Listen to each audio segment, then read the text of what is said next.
Bonjour les confineurs. Aujourd'hui, une petite vidéo d'introduction au chapitre des limites. Et avant même de s'intéresser à ce qu'une limite et à quoi ça sert, il faut revenir sur un objectif plus global des mathématiques. Alors, l'année passée, même ce début d'année, j'ai parlé de la notion d'analyse mathématique. Donc, l'analyse, c'est le concept d'analyser les fonctions. Donc, grande question, c'est quoi une fonction, à quoi ça sert, et pourquoi c'est difficile à analyser en soi. Donc, on va revenir un petit peu en arrière, donc déjà pour réintroduire la notion de fonction, et voir en fait que jusqu'à présent on a fait des choses simples l'année passée, et que cette année, on va s'intéresser à des fonctions plus complexes. Donc, petit retour en arrière.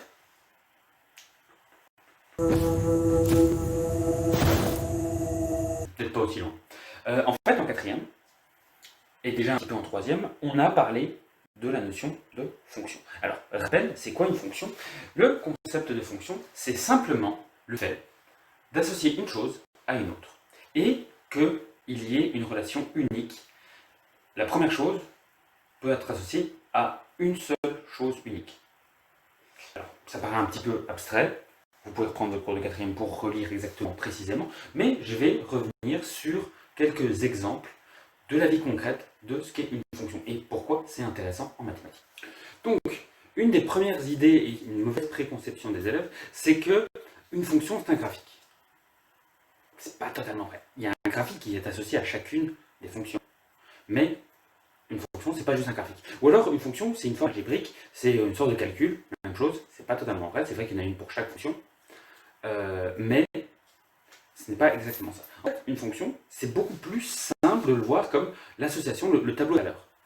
Mais c'est même plus générique que ça. Prenons un exemple. Alors, je voulais utiliser comme exemple mon téléphone, mais je l'utilise pour filmer, donc un joli dessin smartphone. Donc, prenons ce téléphone. Alors, nous voyons ici, très peu d'applications parfois, mais le petit logo Instagram. Et donc, au moment où j'appuie sur le petit logo Instagram, que va-t-il se passer? Eh bien, Instagram va s'ouvrir. Eh bien, ça, c'est une fonction. Alors, pour reparler de la condition, c'est simple. En fait, l'idée est que si vous appuyez sur un bouton, il ne peut ouvrir qu'une seule application. Si à un moment vous appuyez sur Instagram et que ça ouvre deux applications différentes, il y a un problème avec votre GSM, les fonctions à l'intérieur de votre GSM sont cassées, tout simplement. Alors là, normalement, il y a toujours quelqu'un pour me dire Monsieur, si c'est aussi simple que ça, je vois pas pourquoi on se casse la tête avec des graphiques et des calculs en fait. eh bien, figure-toi que mon petit Billy, c'est pas si simple que ça, et je vais vous expliquer ça en plusieurs points. Alors, la première chose, c'est que sur un téléphone, en fait, il ne comprend pas la notion de touche. En fait, qu'est-ce qui se passe?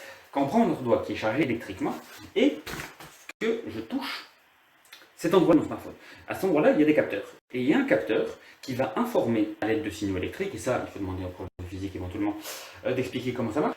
En fait, il va transformer la touche en un chiffre.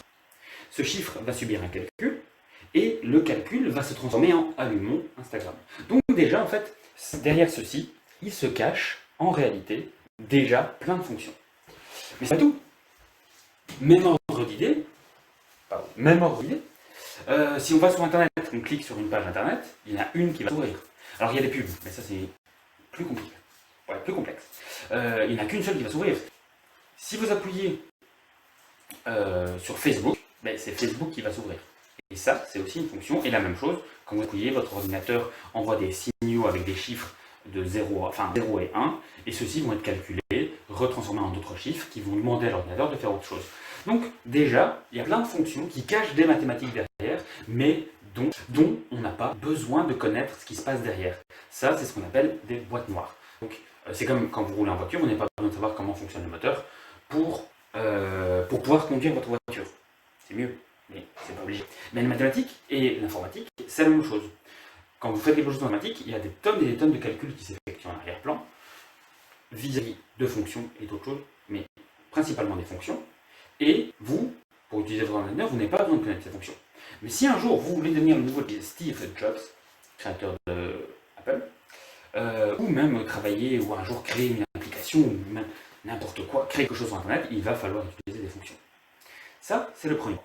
Le deuxième point, il existe des fonctions qui sont numériques. Je vais donner trois exemples. Un très concret, très simple, à un concret plus compliqué, et je vais essayer, si possible, de trouver un exemple très compliqué, mais très concret.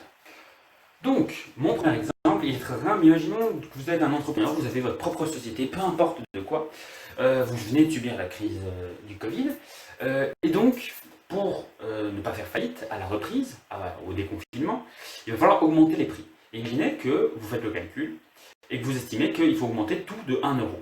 Et bien dans ce cas-là, il existe une fonction. Et là, elle est très très simple. La fonction x plus 1. Alors la fonction x plus 1, comment elle rentre? Vous mettez ici dans la fonction un nombre, genre vous vendez une théière à 35 euros, et ça va effectuer 35 plus 1. Le nouveau prix de la théière, c'est 36 euros. Ça, c'est une fonction excessivement simple, mais de la vie de tous les jours. Alors, plus compliqué, mais ma foi, plus intéressant. Pour ce deuxième exemple, je vais avoir besoin de 2 graphiques particuliers. Alors, quelque chose de très concret. Vous avez peut-être déjà vu un graphique un petit peu similaire. Donc, c'est le nombre, prenons de morts ou de contamination du Covid. Alors, je n'ai pas mis de date précise, mais c'est un graphique qu'on a vu beaucoup apparaître ces derniers temps. Donc, on voit que plus les jours avancent, plus on a un cas. Alors, ça, ma foi, c'est une fonction, mais c'est quelque chose qu'on ne calcule pas, c'est quelque chose qu'on compte. Les gens qui font ce graphique-là, ils ont simplement compté le nombre de contaminations au jour. Donc, pour rappel, un nuage de points, c'est de la matière dont nous parlons en fin d'année. Et bien, de ce graphique est né un deuxième graphique que vous avez vu assez souvent. Donc, la fameuse courbe qu'on a vue, le flat the curve, qu'on a vu un peu popper partout lors du premier confinement, si je ne dis pas de bêtises, on en parle un petit peu moins. Donc en fait, et vous allez voir, on va aborder un petit peu ce sujet en fin d'année. Quand on a une estimation, quand on a des lectures de données, les mathématiciens, et on va voir comment, ont des méthodes pour créer une fonction qui va être proche des points de la réalité. Donc, en fait, les mathématiciens, la fameuse curve, dont on a déjà entendu parler, je vous montre bien, voilà. Eh bien, cette fameuse curve, on peut estimer sa forme. Et donc, on crée une fonction, et là, on crée un graphique, mais aussi un calcul qui va avec. Et ça, ce sera de la matière de 6e, si je ne me trompe pas. Et donc, en fait, on a tous les petits points ici qui sont les chiffres réels. Et en fait, on peut imaginer quelle sera la suite de la forme. Alors, c'est des estimations, rien n'est. Mais on peut créer une fonction et donc créer un calcul. Et si là, c'est aujourd'hui, on peut estimer que dans 2, 3, 4, 5 jours, combien y aura-t-il de contaminés ou de décès du Covid. Donc ça, c'est aussi une fonction qui est purement numérique. On donne une date et elle nous donne l'estimation du nombre de décès. Donc, deuxième fonction de type numérique. Troisième. Donc, je n'ai pas trouvé malheureusement aussi compliqué que je le souhaitais. Alors, j'ai pris quelque chose de plus simple, mais qui permet de rappeler d'autres choses qui vont être importantes dans ce chapitre. Alors, voici un troisième graphique qui est lui aussi numérique, donc une fonction numérique. Imaginez donc que vous êtes biologiste, vous devez préserver un biotope, un système, et donc vous avez un parc, vous devez gérer un parc. Dedans, il y a des ours, mais il y a un lac avec des poissons. Et vous devez calculer la quantité, analyser pour un ours sa consommation en kilos de poissons mangés pour pouvoir étudier s'il en mange trop, pas assez, s'il menace la population des poissons, s'il y a suffisamment de poissons pour le nombre d'ours du parc, enfin plein de calculs possibles si un jour vous voulez devenir biologiste. Alors, voici donc mon graphique. Alors, ceci ce sont des mois, et là ce sont des poissons, enfin le kilo de poissons mangés par un ours. Alors, on peut voir, à cette date-là, et on avance, on peut estimer en fonction d'une date la quantité de poissons mangés. Cependant, il y a un phénomène particulier, c'est que de là à là, il y a un trou. Alors pourquoi? C'est parce que l'ours hiberne. Et ça, vous en avez déjà vu en troisième, et en quatrième, on a un petit peu mis tout ce qui est trous de graphes et fonctions un peu compliquées de côté. Parce qu'en quatrième, nous avons principalement travaillé sur les fonctions usuelles. Donc, micro-rappel. Donc, micro-rappel, les 7 familles de fonctions usuelles. Donc, nous avons travaillé principalement sur cette famille-là l'année passée, et une en tout particulier, la famille x carré. On va beaucoup utiliser ce qu'on a vu dans ce chapitre-là. Donc, si vous ne vous souvenez absolument pas de ça, il faut courir absolument récupérer votre cours de quatrième et relire le chapitre. Pas dans l'intégralité, mais en tout cas, relire les notions sur ces 7 familles de base. Ok? Alors, ça, c'était ce que étaient les fonctions. Et notre objectif, c'est donc de pouvoir les tracer toutes. En fait, à partir de n'importe quelle équation, pouvoir tracer. Et là, en général, il y a toujours quelqu'un pour me dire, Bah, en fait, on a vu qu'il fallait faire un tableau de valeurs, il met des points, on relie, et puis c'est bon, on voit pas pourquoi on doit refaire des tracés de fonctions, on a appris tout ce qu'il fait l'année passée, monsieur. Eh bien, tu as seulement partiellement raison. Laissez-moi essayer de vous berner. Alors, pour vous berner, je vais utiliser cette fonction. Donc, x carré moins x moins 2 divisé par x moins 1. Alors, ce n'est pas une fonction de la famille 1 sur x parce qu'il y a des x au numérateur, et ce n'est pas vraiment une fonction de la famille x carré, car effectivement, il y a un x carré ici, mais il y a une division avec un x au dénominateur. Donc, cette fonction-ci, à tracer, elle est plus particulière que celle de l'année passée.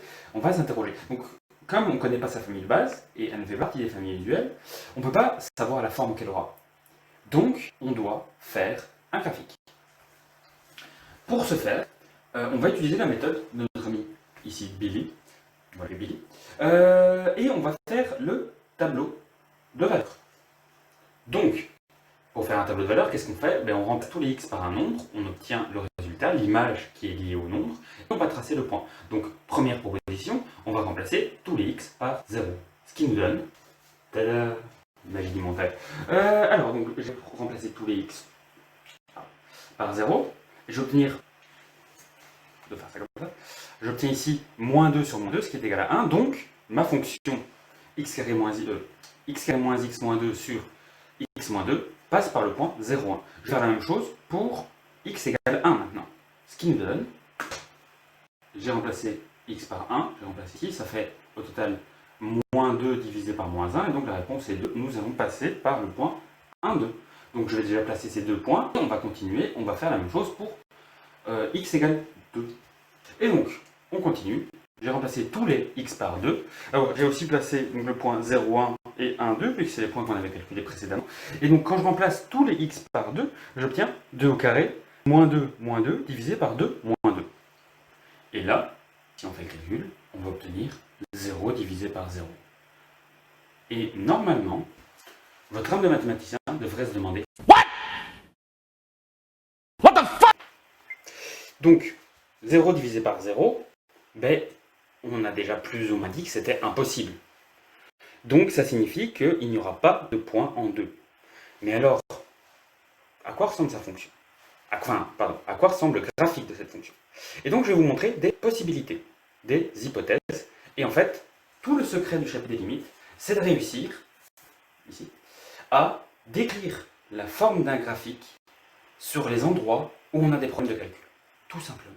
Ça, c'est le but principal du chapitre que nous allons voir cette année. Donc, j'ai fait 3 petits graphiques où j'ai replacé les deux points d'origine. Donc, le point 0, 1 et 1, 2. Et voici ce que ça peut donner. Transformation. Donc, voici 3 hypothèses, 3 choses pour être probable. Alors, la bonne réponse est dedans, je vous le dirai après, mais on n'a pas encore le niveau, on n'a pas encore vu ce qu'il fallait pour trouver la bonne réponse. Mais donc, ça pourrait être même une droite avec un petit trou dedans. Parce qu'on a vu, la fonction dont on parlait précédemment ne peut pas exister en 2, donc il ne peut pas y avoir de point. Donc ça pourrait être une simple droite avec un trou. Ou alors, la fonction, elle va monter énormément et ne jamais passer par le point 2. Ça, on a déjà vu dans les fonctions homographiques, la fonction 1 sur x, elle avait une forme un peu particulière. Et bien ça, on va en rencontrer cette année. Alors que l'année passée, on avait eu juste cette famille-là. Ou alors, elle pourrait très bien arriver à ce point-là, ne pas exister, et après, faire complètement autre chose. Il y a encore d'autres cas possibles, mais ça, c'est 3 exemples assez concrets. Et bon, la bonne réponse, c'est celle-ci. Et d'ici la fin du chapitre, même à la moitié du chapitre, vous pourrez faire ça les doigts dans le nez. Donc, les limites, c'est un outil qui va nous permettre de décrire ceci. Et donc, tout ceci va se passer en 3 étapes. Étape numéro 1. Donc, l'étape 1, c'est trouver les points qui déconnent du genre 0 sur 0 ou un nombre divisé par 0. En fait, une division par 0, c'est un point qui déconne, entre guillemets. Donc ça c'est l'étape 1, et c'est l'étape dont on va parler plus précisément à la fin de cette vidéo, et vous avez déjà commencé à faire des calculs pour trouver les points qui déconnent dès le prochain cours en fait, tout simplement. Et étape 2. L'étape 2 va simplement calculer les limites, un petit peu comme dans le chapitre des suites, donc on va utiliser la même notation, mais là on va x flèche, ce qu'on va mettre ici, c'est les points qui déconnent qu'on aurait calculés précédemment.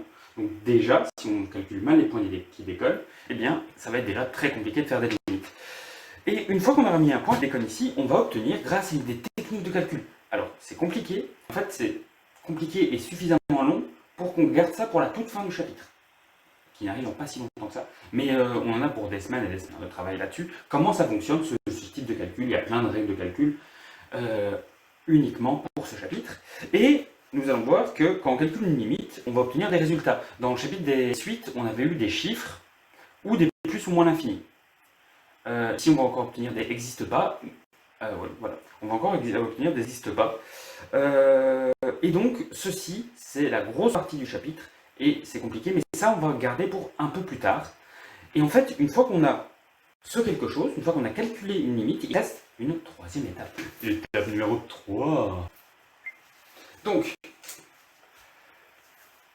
pour cette étape numéro 3, alors, on va calculer la limite à l'étape numéro 2, on va obtenir quelque chose, un résultat. Donc, ce sera des chiffres, mais pas forcément un n'existe pas, un plus l'infini, moins l'infini. Eh bien, ce quelque chose, on va devoir le traduire en graphique.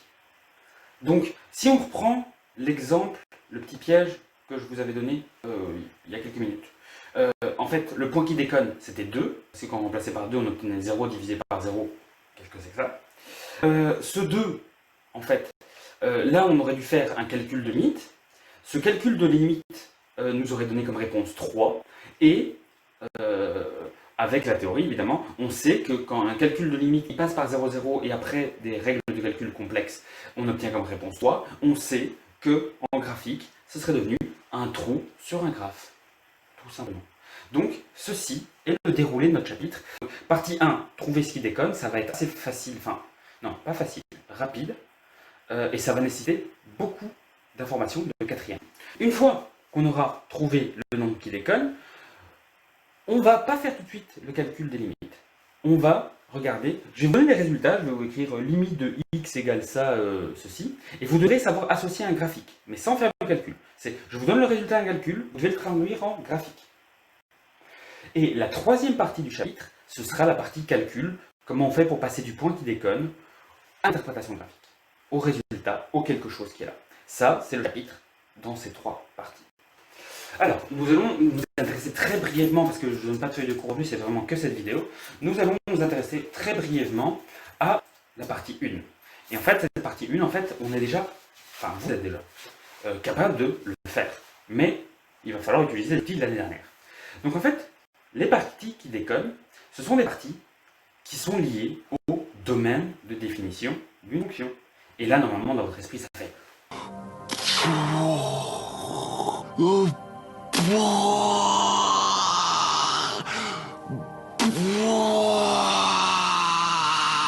Le domaine de définition, comment est-ce que ça fonctionne? Monsieur Midden veut parler d'un truc. Les conditions d'existence. Est-ce que vous vous souvenez de ça? C'était post-confinement de l'année passée, mais c'était relativement important. Les conditions d'existence vont définir les domaines, et les domaines vont définir les points qui posent problème. Donc voilà, très brièvement, voici trois fonctions. Et avant même de vouloir en fait tracer ces fonctions, je vous l'avais dit, il faut toujours se poser la question, est-ce qu'il y a une condition d'existence sur la fonction? Et donc on va rappeler que jusqu'à présent, nous avons eu deux conditions d'existence essentielles. La première, c'est qu'on ne peut jamais diviser par 0. Donc ça signifie que la condition d'existence pour la fonction qui est là, il va falloir faire en sorte que x moins 2 soit différent de 0. J'écrirai ça juste après. Pour la fonction qui est ici, deuxième condition d'existence qui existe, c'est que lorsqu'on a une racine carrée, eh bien, ce qui est à l'intérieur de la racine carrée doit être positif. Et alors ici, dans cette fonction, est-ce qu'on a une condition d'existence? Il n'y a pas de fraction, il n'y a pas de racine carrée, pas de condition d'existence. Donc, voici les domaines. Donc, pour le premier, condition d'existence, x moins 2 doit être différent de 0. Je passe le moins 2 de l'autre côté, ça devient un 2, enfin un peu plus 2 de chaque côté. Donc x doit être différent de 2. Et donc le domaine, c'est tous les nombres sauf 2. Ici, les conditions d'existence, c'est que x doit être plus grand que 0. Donc le domaine, c'est les réels positifs. Et ici, le domaine, c'est les réels. Donc, en regardant ceci, on obtient les domaines. Et plus particulièrement, pour ce premier exemple, on voit que c'est R sauf 2. Donc en fait, ici, on vient déjà de comprendre que l'un des points à problème, c'est le 2. Et en fait, ça, c'est ce qu'on appelle la borne du domaine, l'une des bornes du domaine. Il existe une spécificité, on en parlera plus tard. Il faut savoir que plus l'infini et moins l'infini sont des points particulier. Mais ça, on en parlera plus tard dans le chapitre. C'est un point particulier du chapitre. Voilà. Donc en fait, en calculant le domaine, j'obtiens R sauf quelque chose, et bien ce quelque chose-là sera notre point problématique. Je vais vous montrer encore deux petits exemples, juste pour vous faire un petit, une piqûre de rappel de la quatrième. Voici deux fonctions avec lesquelles nous allons travailler par exemple cette année. Et donc, si on veut faire les conditions d'existence, on obtient qu'il faut faire que le dénominateur soit différent de 0, et donc il faut résoudre cette équation. Ou alors, il faut faire que si à l'intérieur soit plus grand ou égal à 0, il faut résoudre cette inéquation. Et c'est à ce moment-ci qu'en général, dans votre tête, il y a quelqu'un qui dit « Tout est lié ».